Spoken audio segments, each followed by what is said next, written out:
कि मैं सीएसआईआर में एज चीफ साइंटिस्ट रिटायर हो चुका हूँ। तो अभी मैं सीएसआईआर में नहीं हूँ। जी सर, करेक्ट है। दूसरा, आपका जो सवाल है वो बहुत लोगों के लिए अहम सवाल है। लेकिन साइंटिफिक एविडेंस दुनिया भर में ये कहता है कि चांद चंद्रमा ग्रहण हो या सूर्य ग्रहण हो, उसका इस बवंडर के ऊपर, ये जो आपदा आ रही है उस एरिया में, उसके ऊपर कोई असर पड़ने वाला नहीं है। और ना ही इंसान की जिंदगी पे कोई असर पड़ने वाला है उस तरह से कि चंद्रमा का के ग्रहण का असर पड़े या सूर्य का ग्रहण का असर पड़े। इसका कोई एविडेंस नहीं है। मुझे नहीं मालूम कि हमारा जो मौसम विभाग है वो क्यों ये बात कह रहा है कि वो बढ़ जाएगा। इसका कोई साइंटिफिक एविडेंस कहीं दुनिया में नहीं है कि कहीं कोई बवंडर आ रहा है, उठ रहा है अगर, तो वो ज्यादा तीव्र हो जाएगा। ऐसा कुछ होने नहीं जा रहा है।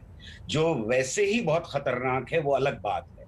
वो बहुत खतरनाक है, वो बहुत प्रभावित कर सकता है, हमारी जिंदगियों को तहस नहस कर सकता है और एक बड़े एरिया में कर सकता है, बंगाल से लेकर के और नीचे के तटों तक वो असर डालेगा। ये संभावना है, जो बहुत दुखद बात है। लेकिन इसके साथ साइंटिफिक एविडेंस इन दोनों को मिलाने का बहुत ही गलत साबित होगा।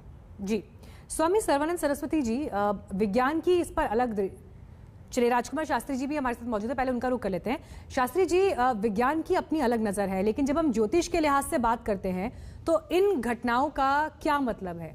फायदा लोगों का होगा, नुकसान होगा, किस तरह से ये लोगों को प्रभावित करेगा?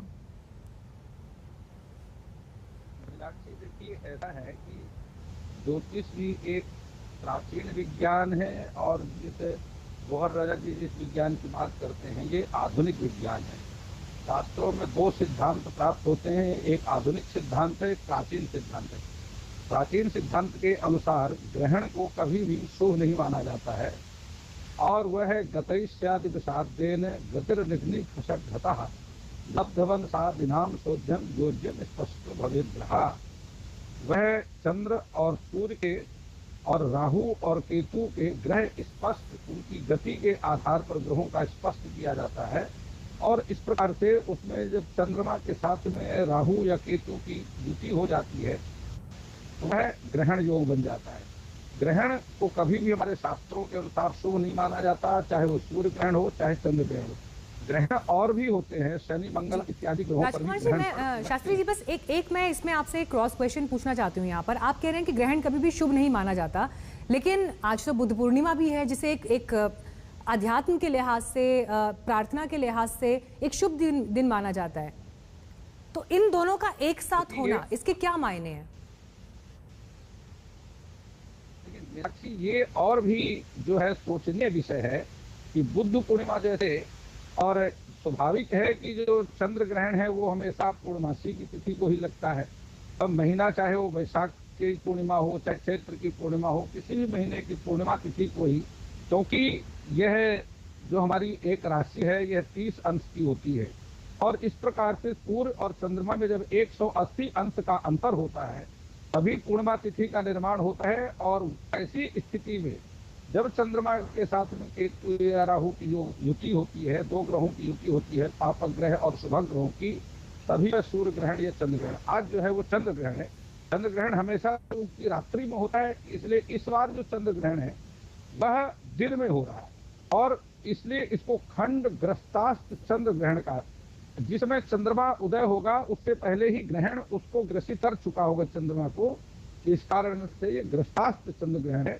और जिन क्षेत्रों में चंद्रमा का उदय 6:23 से पहले होगा उन्हीं क्षेत्रों में चंद्र ग्रहण, जैसे पूर्वी भारत के बंगाल है, गुवाहाटी है, आसाम है, केरला है, ऑस्ट्रेलिया है, इत्यादि शहरों में, इत्यादि देशों में चंद्र ग्रहण का प्रभाव कुछ स्थानों पर आंशिक रहेगा, कुछ स्थानों पर ऑस्ट्रेलिया आदि देशों पर पूर्ण चंद्र ग्रहण का योग रहेगा।